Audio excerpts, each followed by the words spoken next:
Shwmai, croeso, hello and welcome to episode 41 of the Bluebirds Nest.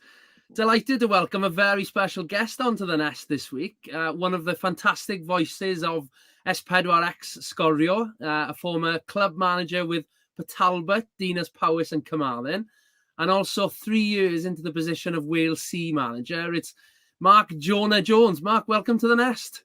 Hello, Roy. Hello, and all the Bluebirds. How are you? We're all doing okay at the moment, actually. We'll come on to current affairs shortly, but I mentioned a fair bit of your involvement in Welsh football there, and we will dive into it all. But firstly, the club have been running a competition this week to win a copy of the brand new Football Manager 2024 computer game. So first question I got to ask, did you always want to get into football management? I think, right, when you play, when you get, obviously you get a little bit older, you know, you become about, towards your 30s, I suppose. You're at your club, whatever club at, and you start taking a bit more interest in how the team's picked and things like that. I just think it's just a way of football in life. And you most probably start to think, I might fancy a little bit of that, you know what I mean? And I was at my club, which I played for like most of my life in Cardiff, called Grange Albion. I was very proud to play for him as a youngster. And then I went player manager when I was about 30, which is quite young, you know. And then I had a couple of seasons there and really enjoyed it. Then I was lucky enough. I went to Maesteg Park. It was a great move for me. Maesteg Park in the Welsh League First Division, and one of my old Welsh baseball friends, Jan Becker, he was a great centre forward. Who played centre forward for Bridgend and Swansea, and he asked me to go. So I played a couple of games for him in the league, and they got relegated from the Welsh Premier. And then the season after, then he said the chairman wants to come and see you. I was lucky enough to. He said, we want you to come and be the player manager at Maesteg, and great times. I had 7 years there. 7 years. Di Griff was the chairman and the secretary. David Griff was the ex-Welsh president. Yeah. And it was brilliant. Honestly, I had a lovely time. I really enjoyed it. We had, we got the Welsh Cup semi-final. We got beat by TNS 2-1 in a Welsh Cup semi-final, which was great. Like, we were a Welsh League club, but I thoroughly enjoyed it. And it was a great way of learning how to be, maybe how to try and be, a manager. It was good years. And then Port Talbot came along then, right? And I went to Port Talbot in the Welsh Premier, and Andrew Edwards got me to go there. I really enjoyed it. Really enjoyed it there. Went from there to Carmarthen. Had a lovely time at Carmarthen. We were successful at Carmarthen. We won the Welsh Cup, won the League Cup. We got into Europe 3 years. And then after that, I went back to Port Talbot and had 3 years there. And we had a bit of success, got into Europe and got the Welsh Cup final with them. So it was lovely. It was a lovely time. But I think I found out, after I had like about 15 years managed. It's a long time. Yeah. And then I've been doing Sgorio, believe it or not, for about 11 years. And really, yeah. one of the best things I've ever, lucky enough to do. Really enjoy it. It's a bit better being a commentator than being a manager, because nobody hates you every Saturday night when you haven't picked them. I can smile on my interviews, not like pens.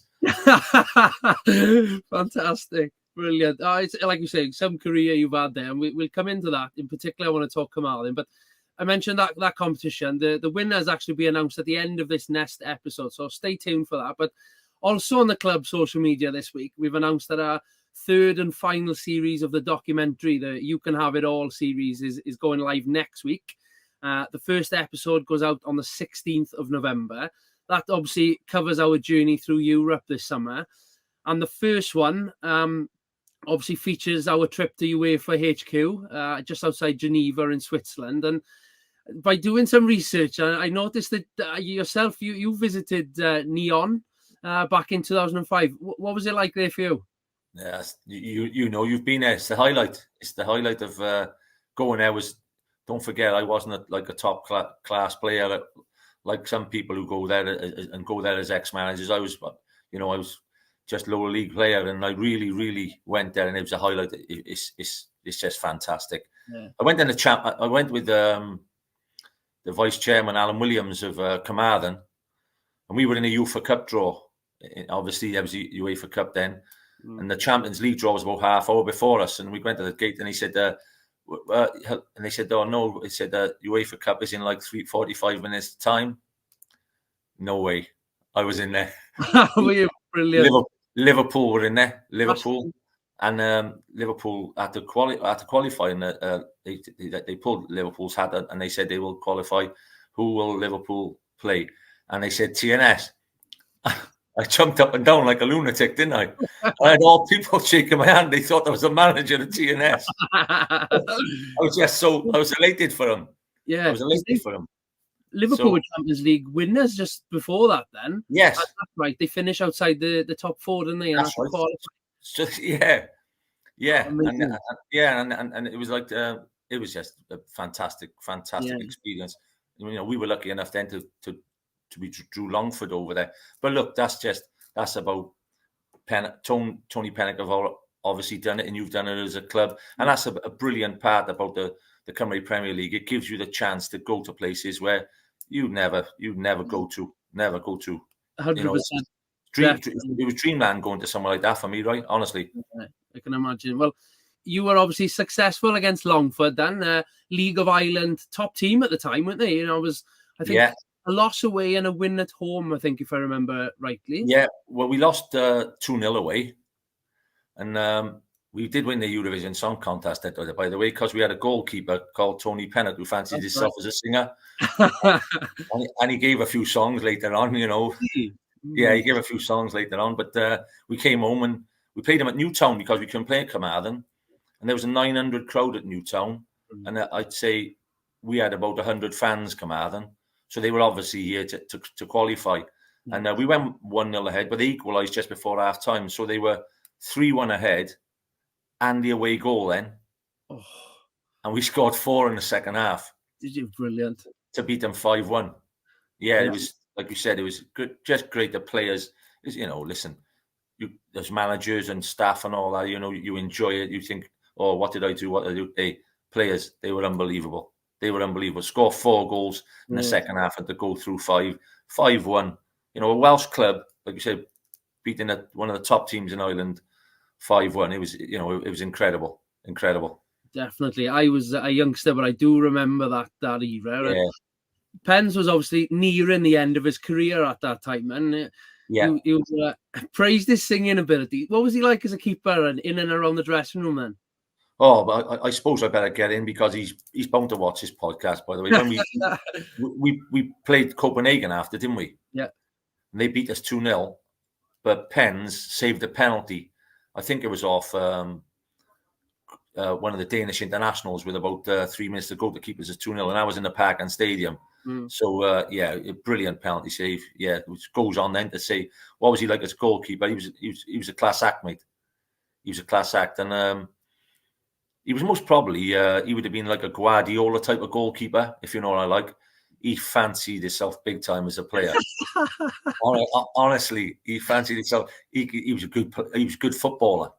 Okay. He could kick the ball miles as well. You know, after about a month of managing it come out, and I think I had to call him in one night and say, "Hey, son, you're the goalkeeper, by the way. You're not the centre half, okay?"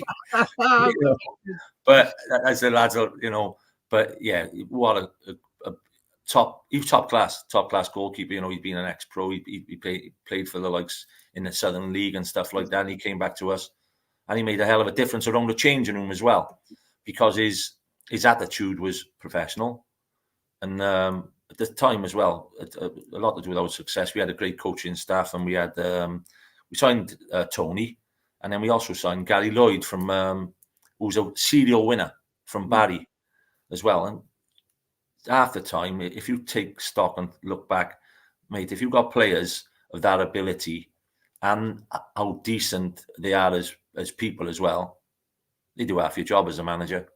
You're on to a winner. They are seriously, you know, if you have good players in your changing room, good people, it's a massive way, you know, way of getting your club to be successful. It's not all about the manager, let me tell you that. Yeah, no, definitely, and that's something he's instilled in the Bluebirds dressing room. You could see it, you know, it's very much the the ethos of team. Obviously, together everyone achieves more, you know, and that is instilled since he came in, you know, and that's led us to Europe in his first season. But back to your club management, you ventured into the media 11 years ago. Brilliant, that, fair play. And it's yourself and obviously Tommy have become quite the double act on Sgorio. I remember my father-in-law always used to say that he used to prefer listening to you two than some of the commentators on Sky and all the other channels. So you've become synonymous with the Sgorio coverage. But the pair of you covered our playoff games and the 2 European games in the Cardiff City Stadium. I've listened to them both back several times, obviously editing this documentary and things. And you both got really stuck in and passionate about it. And a couple of times you even said, pardon the bias to Welsh, but you obviously wanted us to do really well. But, you know, even a couple of months on now, when you look back to that, did you enjoy those games? What's your thoughts on them? Enjoy it. It was incredible. It was absolutely incredible. You know, because every Welsh club goes into this competition, almost 99%, maybe except for TNS, as big underdogs. Massive underdogs. I mean, you know, we'd go into the stadium it was lucky for me, you know, I live in Cardiff, and it was in the Cardiff City Stadium. But when we got there, it was just a sense of, you know, it's all about that first 10 minutes, quarter of an hour to suss out have they got any sort of chance or anything. The way Pens and Gary Richards-Waggy, you know, they got the team prepared. I just thought they set out brilliantly. And as the game wore on, you just start thinking to yourself, have they got a chance here? And I think what made him more great to watch, and you had to get behind them, because I think you could have been the youngest team ever to represent Wales in Europe per individual. I think if you work the ages out, I tried to work it out on the night, but my daughter wasn't there. She's brilliant at maths, and I put the phone on me. But your average age was incredible. You take 1 or 2 out, and you had about 4 or 5 20-year-olds playing.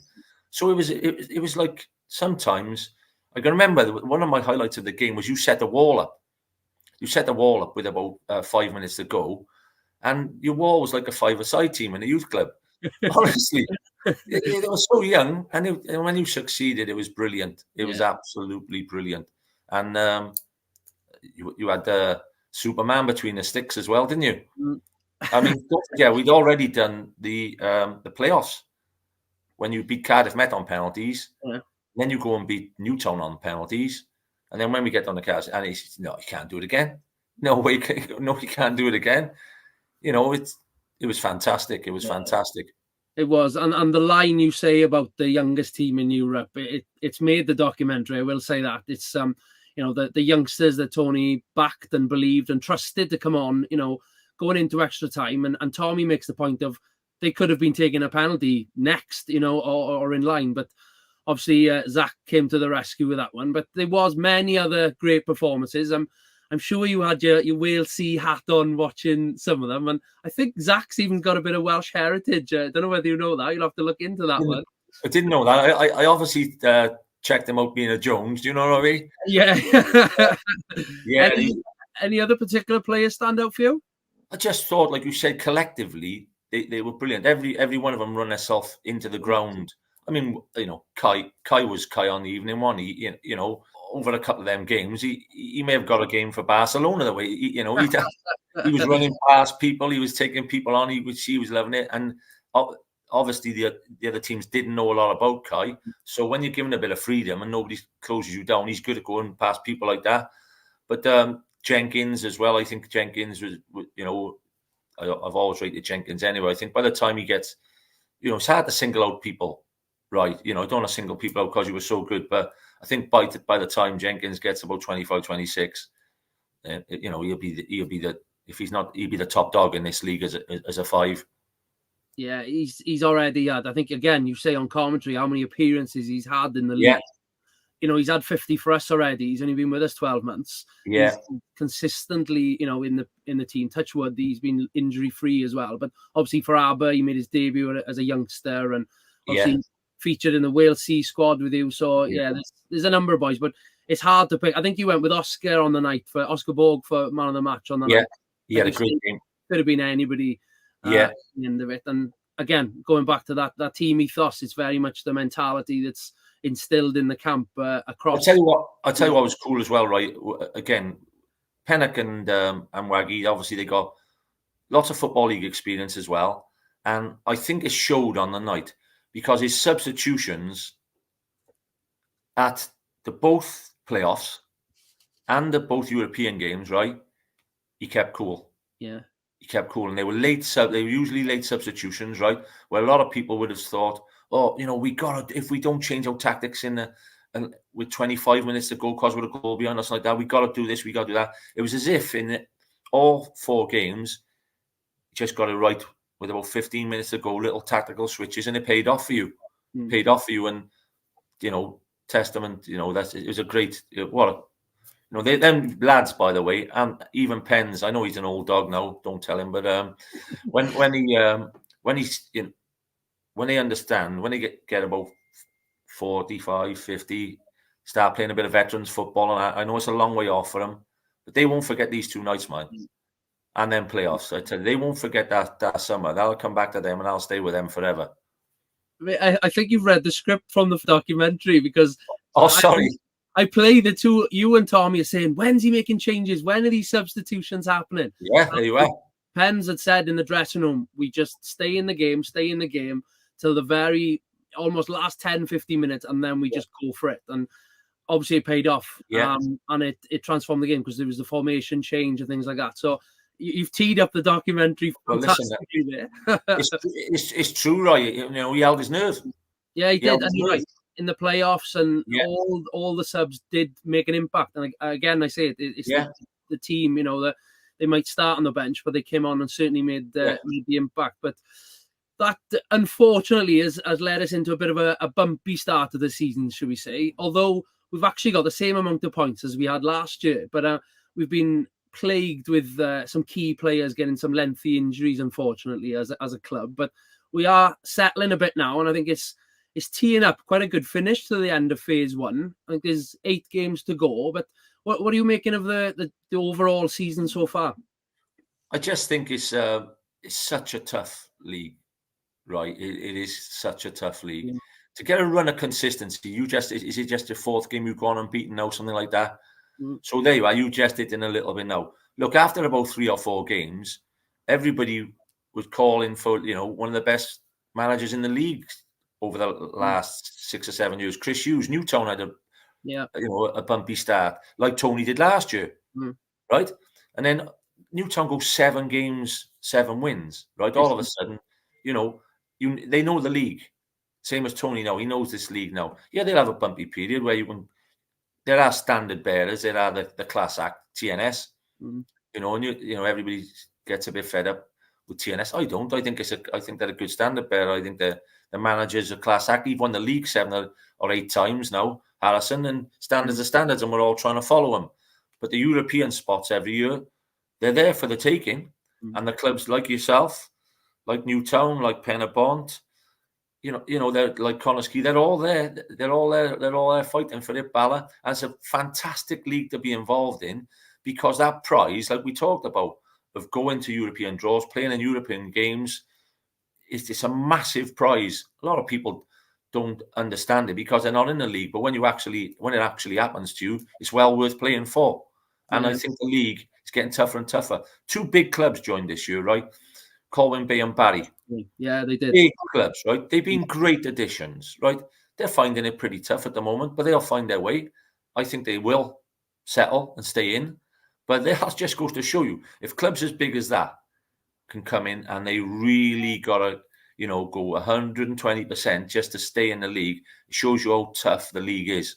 Yeah, definitely. We obviously hosted Colwyn Bay last Saturday, and they travelled in their good numbers. They were fantastic. They must have been 50, if not more. And they're in their shirts, their merchandise for the club. So brilliant. Supported. And Barry, you're right. They travel well. We've got them on Boxing Day, and when we went up to there, we have a good welcome there. And it's that most probably my biggest hope for this league has always been, if you could guarantee 4-figure crowds every home game to every club, this league would make a gigantic step.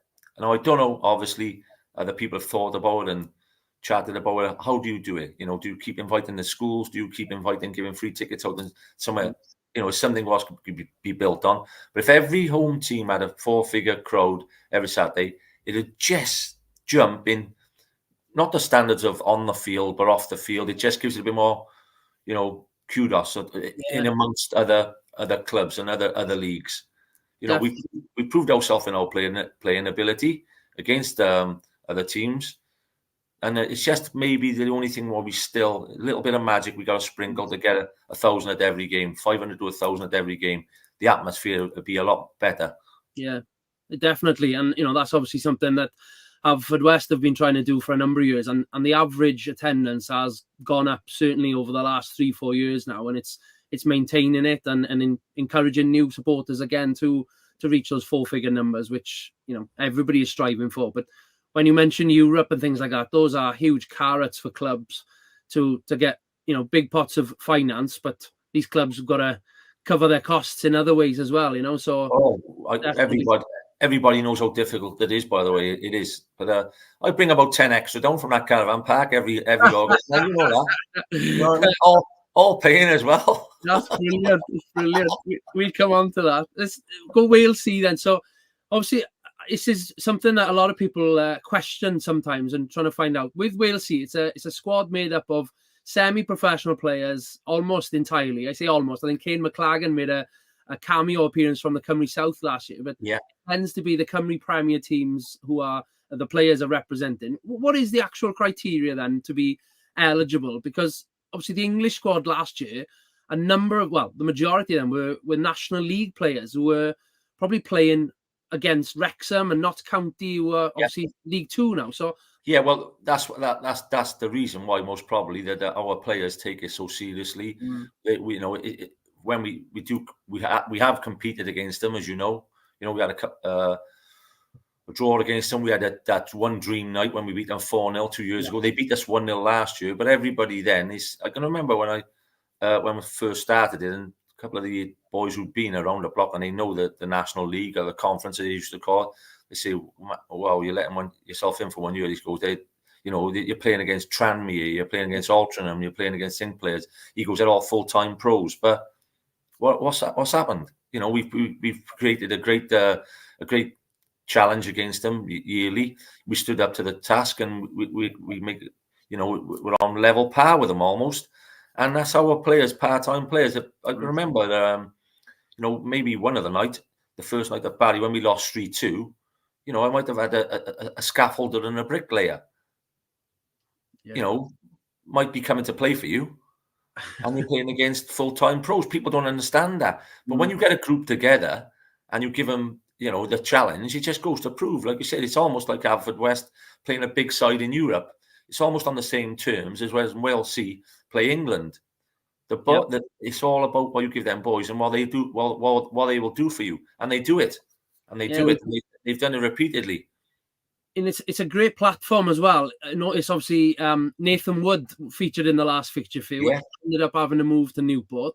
I think it was Will Evans who, to be fair, was excellent on the night on that infamous win up in Carnarvon, I think he was, wasn't it? Yeah, he was. Yeah, he scored a brace at Carnarvon when we won 4-0. Yeah. You know, we've had the likes of Conor Rawlinson's gone from us.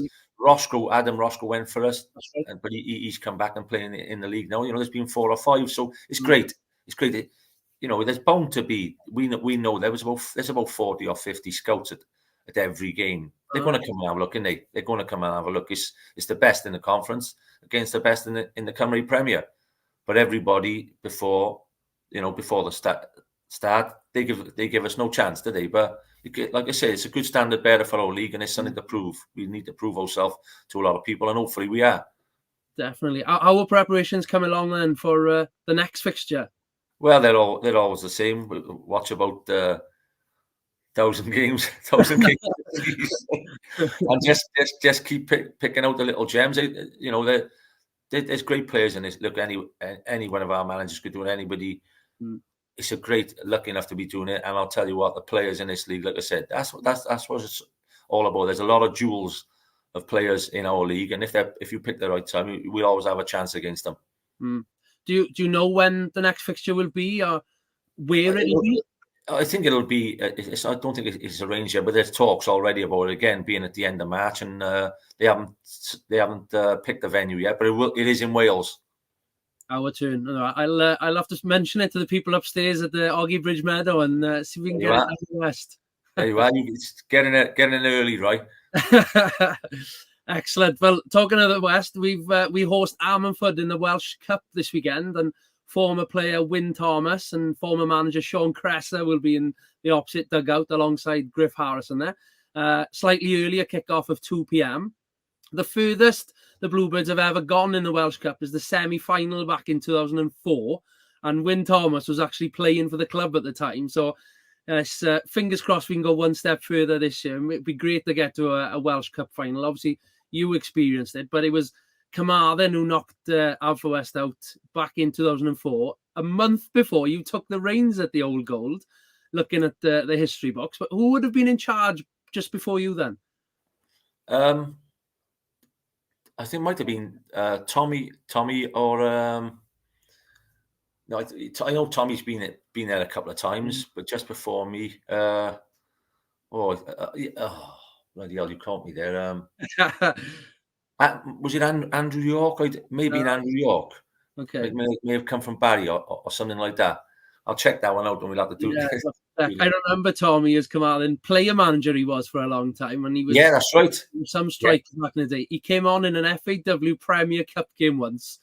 He must have come on 89th minute and he scored one of the best goals I've ever seen. You'll have to tell him. I keep meaning to mention it to him, but he scored a cracker to win the game in the Cup. And BBC Wales. Yeah, I've already heard about 3,000 times, mate. I'm fed up of it. Fantastic. You mentioned then about your connections to Pembrokeshire. You do often spend time down the caravan in West Wales, normally on the golf course if it's dry enough. But where are you this weekend? Well, I'm at Llanelli. At Amrath Castle is where I go down there. I've been down there 21 years, believe it or not. I love it down there. And a couple of the players, managers you're on about, Sean Cresser, one of your, he was involved at your club for a while. Along about his mate, Big Sean. Yeah, Sean Pems.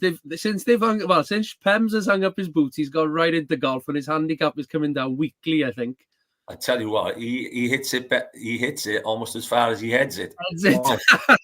Honestly, they're sharks, they are, and that force net, they're all sharks. Don't let them get you on that course. I know you play as well, but they are sharks.